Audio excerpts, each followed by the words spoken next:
ہر آدمی تک بات پہنچ گئی، ہر شخص نے اس بات کو سن لیا۔ اب وہ سارے لوگ تصدیق کرنے کے لیے کہ یار بڑا سیاںا بندہ ہے، بڑا سمجھدار آدمی ہے، تاجروں میں اس کا بڑا نام ہے، کاروباری لوگ اسے بڑے قریب سے جانتے ہیں، تو وہ تصدیق کرنے کے لیے سارے لوگ جناب صدیق اکبر کے پاس آئے۔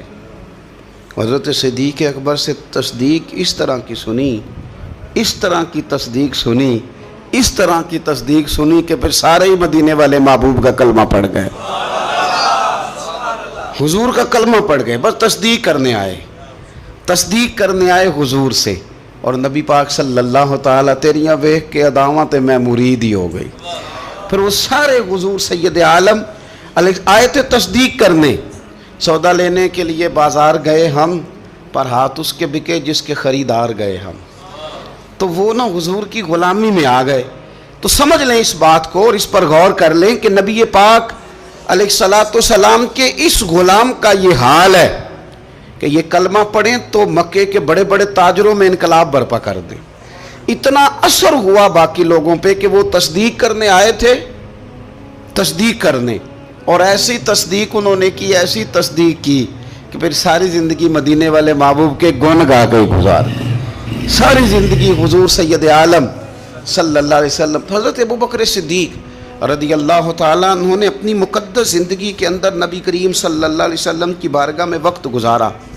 آپ مختلف مقامات پر قرآن مجید کو دیکھیں گے تو حضرت صدیق اکبر رضی اللہ تعالیٰ عنہ کی مختلف شانیں آپ کو قرآن حکیم میں نظر آئیں گی۔ اللہ کریم نے قرآن مجید میں ارشاد فرمایا سورہ بقرہ میں کہ الذین ينفقون اموالهم باللیل والنہار سرا وعلانیہ، فرمایا کچھ لوگ ایسے ہیں جو اللہ کے راستے میں خرچ کرتے ہیں اعلانیہ بھی اور چھپا کر بھی۔ اور وہ کس طرح خرچ کرتے ہیں؟ رات کو بھی خرچ کرتے ہیں اور دن کو بھی خرچ کرتے ہیں، اعلانیہ بھی، چھپا کے بھی، دن کو بھی، رات کو بھی۔ تو یا اللہ ملے گا کیا؟ فرمایا فَلَهُمْ أَجْرُهُمْ عِنْدَ رَبِّهِمْ، ان کا اجر ان کے رب کے پاس ہے، وہ اللہ کے پاس ہے، اور راز ہے، ان کا اجر ان کے رب کے پاس ہے، ان پر نہ کوئی خوف ہوگا نہ وہ غمگین ہوں گے۔ یہ وہ لوگ ہیں جو رات کو بھی خرچ کرتے ہیں، دن کو بھی خرچ کرتے ہیں، اعلانیہ بھی خرچ کرتے ہیں، چھپا کے بھی خرچ کرتے ہیں۔ تفسیر روح المعانی ہی کو آپ دیکھ لیں تو علامہ سید محمود آلوسی اندلسی رحمۃ اللہ علیہ فرماتے ہیں کہ حضرت صدیق اکبر کا ایک دفعہ خرچ تو ہمیشہ کرتے رہتے تھے، ایک دفعہ ارادہ بن گیا، اس آیت کے شان نزول میں لکھتے ہیں ایک دفعہ ارادہ بن گیا کہ میں نے 40,000 دینار خرچ کرنے اللہ کی بارگاہ، اور کرنے اس طرح ہے کہ دن کو بھی خرچ کرنے، اور اگر کوئی آدمی رات کو لینا چاہے تو اسے یہ نہ محسوس ہو کہ یہ تو صرف اجالے میں دینے والے ہیں، اگر کوئی رات کی تنہائی میں لینے آئے گا تو اسے بھی دیں گے، خرچ کریں گے اللہ کے راستے میں۔ اور 10,000 دینار، 40,000 کل دینے تھے، 10 خرچ کیے دن کو، 10 خرچ کیے رات کو، 10 اس وقت خرچ کیے جب ساری دنیا اعلان ہوتا ہے نا چندے کا تو سارے دے رہے ہوتے ہیں، 10 اس وقت خرچ کر دیا 10,000 دینار، اور پھر 10 چھپا کے خرچ کیا، 10 چھپا کے بھی خرچ کیا، یعنی اس وقت بیچ مجمع کے بھی دینا بعض اوقات بہتر ہوتا ہے کہ دوسروں کو بھی رغبت ہوتی ہے، کیونکہ ایک بندہ اگر کہیں خرچ کرتا ہے تو پھر دوسرے بھی دیکھ کے خرچ کرتے ہیں، تو جب سب دے رہے تھے تب بھی دیا، اور جب کوئی نہیں دے رہا تھا تو تب بھی دیا، اور دن کو بھی دیا اور رات کو بھی دیا، تو رب کریم نے پھر اس کا ذکر قرآن مجید میں فرما دیا۔ تو حضرت ابوبکر صدیق رضی اللہ تعالیٰ عنہ کی حیات مبارکہ کو آپ پڑھیں، اس پر آپ غور کریں، ایک مقام نہیں درجنوں مقامات آپ کو ایسے ملیں گے۔ اسی طرح امام فخر الدین رازی رحمۃ اللہ علیہ تفسیر کبیر میں فرماتے ہیں کہ یہ جو آیت ہے نا ان الذین قالوا ربنا اللہ ثم استقاموا تتنزل علیہم الملائکہ، بے شک وہ لوگ جنہوں نے کہا کہ ہمارا رب اللہ ہے پھر وہ اس پر قائم ہو گئے تو ان پر فرشتے اترتے ہیں، اور فرشتے کیا کہتے ہیں؟ اللہ تخافوا ولا تحزنوا، خبردار خوف نہ کرو، غم نہ کھاؤ، وَأَبْشِرُوا بِالْجَنَّةِ الَّتِي كُنْتُمْ تُوعَدُونَ، اور خوش ہو جاؤ اس جنت پر، تمہیں خوشخبری دینے آئے ہیں اس جنت کی جس کا رب نے تمہارے ساتھ وعدہ کیا ہے۔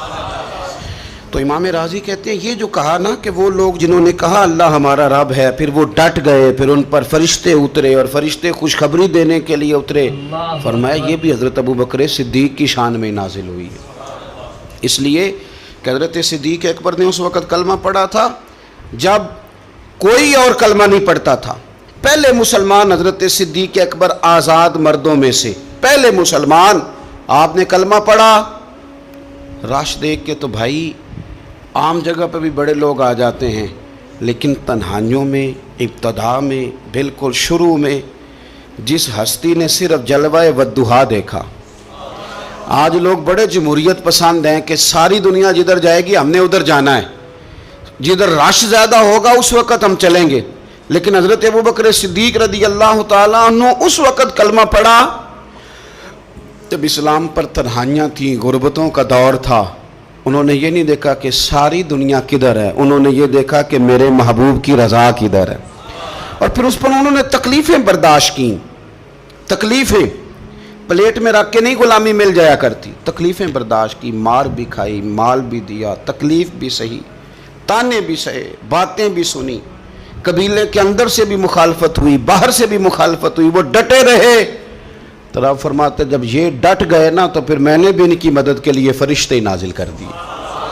پھر اللہ تبارک و تعالیٰ نے انہیں کوئی لاوارث نہیں چھوڑا، پھر ان کی مدد اللہ نے اپنے فضل سے فرمائی. تو حضرت صدیق اکبر رضی اللہ تعالیٰ عنہ کی مقدس حیات مبارکہ، اس پر بے شمار فضائل میں آپ کو احادیث ملیں گی، بے شمار آپ کو آیات بینات ملیں گی. سمجھنے کی چیز یہ ہے کہ ان کی زندگی کو دیکھا جائے، پڑھا جائے.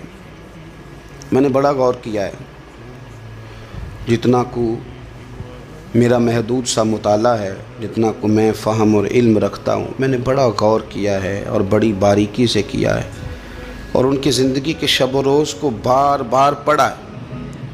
اور وہ جتنے پیچ و تاب ہیں ہجرت سے لے کر بدر تک اور بدر سے لے کر فتح مکہ تک، ہر میدان، ہر جگہ، ہر کوچہ، ہر نگر، تو ایک ہی بات سمجھ میں آئی ہے کہ جس طرح پروانہ چراغ کے گرد گھوم کے زندگی گزار دیتا ہے، گھوم کے زندگی گزار دیتا ہے. روشنی جہاں نظر آتی ہے تو پروانہ ساتھ ہی نظر آتا ہے، کہیں اور دکھائی دیتا ہی نہیں.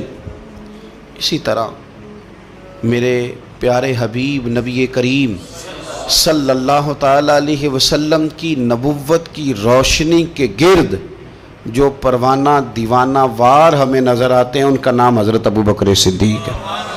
حضور کی رضا کو پا لینا.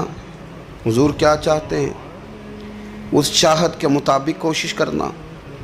جس نے میرے نبی پاک علیہ الصلوۃ والسلام کے ساتھ عداوت رکھی، اس کے ساتھ عداوت رکھنا، اسے اپنا دشمن جاننا. جس کے ساتھ میرے نبی کریم صلی اللہ تعالیٰ علیہ وسلم کی غلامی کا رشتہ ہو گیا، جو حضور کا وفادار ہو گیا، اس کے ساتھ دست شفقت پھیرنا، اس سے پیار کرنا. حضور صلی اللہ علیہ وسلم نے خود فرمایا کہ میری امت پر سب سے زیادہ نرمی کرنے والے ابوبکر صدیق ہیں. اس کے ساتھ محبت کرنا، اس کے ساتھ پیار کرنا. اپنی ظاہری زندگی کو، اپنے وجود کو، اپنی خواہشات کو، اپنی اولاد کو، اپنے تعلق کو، سب کو پیچھے رکھ کے سب سے آگے اپنے محبوب کی ذات کو رکھنا. یہ کمال صرف حضرت صدیق اکبر ہی کو حاصل ہے. لوگ عمل کرتے ہیں پر مزیدار نہیں کرتے، چل پڑتے ہیں پر پورا نہیں چلتے، رشتہ بناتے ہیں پر سوچتے ہیں کہ اتنا ہی کافی ہے، اتنی زیادہ وفا اور اتنی زیادہ پیچھے چلنے کی کیا ضرورت ہے. لیکن حضرت ابوبکر صدیق رضی اللہ تعالیٰ نے جو رشتے بنائے، پھر وہ رشتے نبھائے، پھر انہوں نے حضور کی اس غلامی کو نبھا کے دکھایا. کلمہ پڑھا. ہمارے ایک بزرگ فرمایا کرتے تھے ابوبکر نے دوستی لگائی تھی مکے میں اور جوان کرائی بدر و احد خندق میں، اور فرماتے ہیں ساتھ نبھائی ہے قبر میں بھی. پانی پرنا سہیلیاں تے رنگا رنگ کڑے، او بھائی اسی تے پریا اس دا جانیے جس دا توڑ چڑھے. اور بڑی احتیاط کے ساتھ، بڑی احتیاط کے ساتھ، بڑی احتیاط کے ساتھ. اگر انہوں نے کبھی مشورہ بھی دیا نا، ایک جنگ کے موقع پہ حضور نے مشورہ مانگا تو عرض کی حضور آپ جیسے حکم کریں گے ہم ویسے ہی حاضر ہیں. اگر کبھی مشورہ مانگا بھی تو انہوں نے بڑا محتاط ہو کے بڑی احتیاط سے، کوئی زیادہ رائے نہیں، اس لیے کہ جس سے پر اعتماد زیادہ ہوتا ہے اس کی ذمہ داری بھی زیادہ ہوتی. جس سے محبت زیادہ کی جاتی ہے اس کی ڈیوٹی بھی زیادہ ہوتی. سب سیاں رل پانی نو چلیاں کوئی مڑ سی پر کے تے جنہاں نے پر کے سر تے چایا وہ قدم رکھن ڈر ڈر کے. انہیں پتہ تھا مجھ پر اعتماد زیادہ ہے تو ان کی ذمہ داریاں اس کا انہیں احساس وہ ہر جگہ. یار بات کو سمجھو نا, اگر مدینے میں کچھ جنازہ ہے تو ابو بکر صدیق اس میں بھی پہلے نظر آتے ہیں. اگر مریض کی عیادت کرنی ہے تو صدیق اکبر اس میں بھی پہلے نظر آتے ہیں. اگر کسی جگہ کسی غریب کی مسکین کی خدمت کرنی ہے تو صدیق اکبر وہاں بھی پہلے نظر آتے ہیں. اور میرے مدینے والے محبوب نماز پڑھانے کے لیے کھڑے ہوتے ہیں تو صف میں بھی پہلے نظر آتے ہیں. انہیں پتہ تھا کہ جنہاں نے پر کے سر تے چایا اور قدم رکھن ڈر ڈر کے. بڑی ڈیوٹی کی, بڑی ڈیوٹی, آخر دن تک ڈیوٹی کی اور کھول کے کی. اور حضور سید عالم صلی اللہ تعالیٰ علیہ وسلم کے وصال ظاہری کے بعد بھی حضور کے دین سے, حضور کی اولاد سے, حضور کے صحابہ سے, نبی کریم صلی اللہ تعالیٰ علیہ وسلم کے مشن سے انہوں نے وفاداری والی ڈیوٹی کی. اور ابو بکر صدیق رضی اللہ تعالیٰ عنہ کو جب نور والے کفن میں لوگ تدفین کے لیے اٹھا رہے تھے اور جب ان کی اس وصیت پر عمل کیا جا رہا تھا کہ مجھے نا فوراً نہ میری قبر کھودنا حضور کے ساتھ, پہلے پوچھ لینا, پہلے گواہی لے لینا, پہلے او لے سجنا اساں توڑ نہیں پائی, اساں جان دیتی راہ تیرے. حضرت ابو بکر صدیق رضی اللہ تعالیٰ عنہ نے اپنی زندگی وفاداری والی گزاری. دعا کریں ہم نے بھی جہاں لگائی ہے نا ہماری نبھ جائے, ہمارا نہ کسی جگہ کوئی ایسا معاملہ نہ بن جائے, ہم نہ نبھانے کے قابل ہو جائیں, کچھ ایسا نہ ہو جائے کہ جس میں معاملہ تکلیف والا ہو, ہم نہ طے کر جائیں. بڑی بڑی آندھیاں آتی ہیں, بڑے بڑے طوفان اٹھتے ہیں, بڑے بڑے دھوپ چھاؤں کے معاملات ہوتے ہیں. دعا کرو کہ جہاں جہاں ہم پر اعتماد کیا جاتا ہے, پیار کیا جاتا ہے, ہم اسے نبھا سکیں. میرے رسول کریم صلی اللہ تعالیٰ علیہ وآلہ وسلم کے اس غلام نے ڈیوٹی اس ترتیب سے دی کہ مشکات میں حدیث ہے, ذرا انداز دیکھیے گا اس روایت کا. ان کی نیکیاں کس طرح گنی جائیں. یعنی حضرت ابو بکر صدیق رضی اللہ تعالیٰ عنہ کی عظمت شروع کہاں سے کی جائے, اس عظمت کے لیے عنوان کہاں باندھا جائے, ان کی زندگی کا کون سا پہلو ہے جس کا تذکرہ چھیڑا جائے, اور ان کی وفا کا ذکر کیا جائے, ان کی اتباع کا ذکر کیا جائے, ان کی غلامی کا ذکر کیا جائے, ان کے فنا فی الرسول صلی اللہ علیہ وسلم ہونے کا ذکر کیا جائے, کہاں سے بات شروع کی جائے. میں نے تفسیر روح البیان دیکھ رہا تھا, یعنی کچھ باتیں ایسی ہیں کہ یہ موقع نہیں تھا یار, یہاں یہ والی باتیں تو نہیں نہ ہوتی. یعنی اماں جب لاڈ سے پتر سے بات کرتی ہے تو روٹین میں کرتی ہے نا, گھر میں بیٹھے کتنا پیارا ہے میرا بیٹا, میرا پتر بڑا بیبا ہے, وہ گھر میں لاڈ سے بات کرتی ہے. جب وہ سفر پہ انسان جا رہا ہو یا کوئی ایمرجنسی حالات ہوں تو اس موقع پر لاڈ کی باتیں نہیں ہوتی, اس موقع پر بڑی میٹھی, بڑی شستہ, بڑی الگ تھلگ باتیں نہیں ہوتی. علامہ اسماعیل حقی رحمۃ اللہ علیہ تفسیر روح البیان کے اندر فرماتے ہیں کہ جنگ بدر کے اندر نا حضرت ابو بکر صدیق رضی اللہ تعالیٰ عنہ کے صاحبزادے, وہ پہلے بھی آپ نے سنا ہوا ہے, بڑی معروف بات ہے کہ وہ کافروں کی طرف سے آئے تھے لڑنے کے لیے, ابھی کلمہ نہیں پڑھتے تھے, بعد میں اللہ نے توفیق دی وہ بھی مسلمان ہو گئے. وہ کافروں کی طرف سے جب آئے انہوں نے للکارا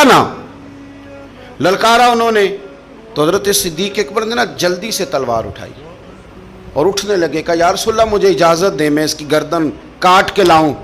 تو حضور نے فرمایا ابو بکر آپ بیٹھ جائیے. حضور وہ للکار رہے ہیں, اس طرح والد کو غصہ زیادہ نہیں ہوتا بچے کی کسی غلطی پر, تو کہا حضور میں نے جانا ہے, ابھی اس کی گردن کاٹ کے لاتا ہوں. فرمایا ابو بکر بیٹھ جائیے. حضرت صدیق اکبر کی طبیعت کے اندر جب حضور نے وہ جلال دیکھا اور خیال دیکھا کہ اب تو یہ جانا ہی چاہ رہے ہیں, تو حضور نے پھر کیا انداز اختیار کیا. نبی کریم علیہ السلام نے فرمایا ابو بکر بیٹھ جا, تیری ابھی بڑی ضرورت ہے. فرمایا تیری وجہ سے ابھی ہم نے بڑے نفع اٹھانے. اور پھر حضور نے فرمایا ابو بکر جس طرح میرے لیے میری آنکھیں اور میرے کان ہیں نا, جس طرح میرے لیے میری آنکھیں اور میرے کان ہیں, اسی طرح ابو بکر تو بھی میرے لیے یہی حیثیت رکھتا ہے. جس طرح بندہ آنکھوں سے دیکھتا ہے, کانوں سے سنتا ہے, اللہ کرے آپ کو سمجھ آئے.